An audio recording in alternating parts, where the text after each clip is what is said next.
Magpainit muna ako ng mantika sa kawali at igisa ko na rin yung luya. Ihalo lang din hanggang sa maglabas ng aroma.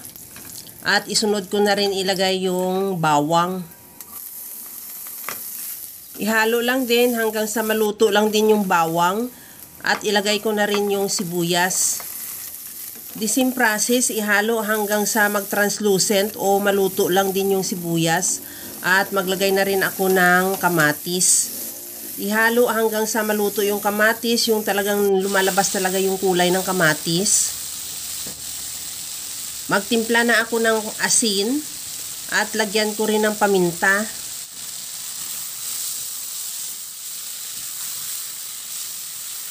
Sa puntong ito, okay na rin tong ating kamatis. Maglagay na ako ng tubig. At tanggalin mo lang din yung toast na nakadikit sa kawali at takpan hanggang sa kumulo.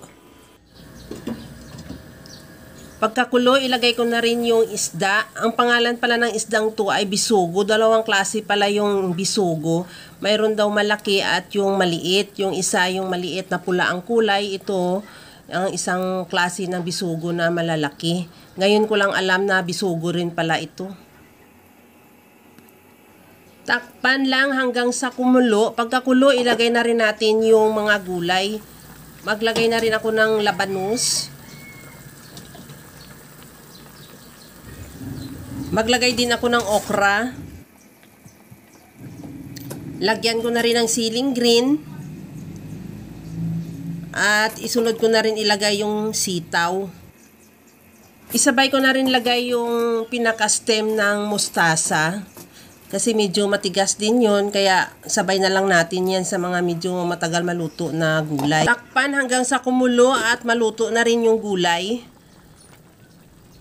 At isunod ko na rin ilagay yung pinakadahon ng mustasa.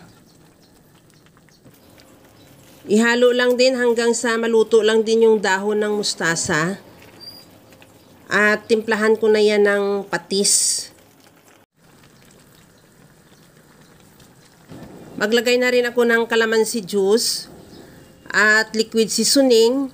Magdagdag ako ng kunting paminta at pakuluan lang ng isang beses at ready to serve na yan yung ating napakasarap na sinigang na isda sa kalamansi.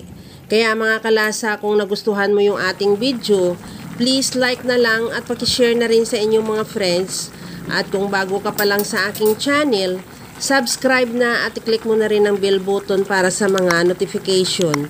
Kaya mga kalasa, alam ko kayang-kaya mo tong gawin dahil sa sobrang simple at napakadali niya lang lutuin. Kagaya lang lagi sa sinasabi ko na wala namang hindi marunong magluto basta sa simpleng paraan lang.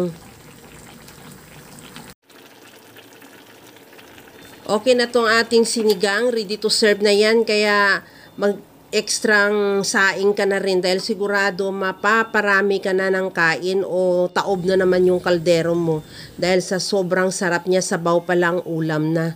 Kaya mga kalasa, hanggang sa muli, thank you for watching. Bye-bye!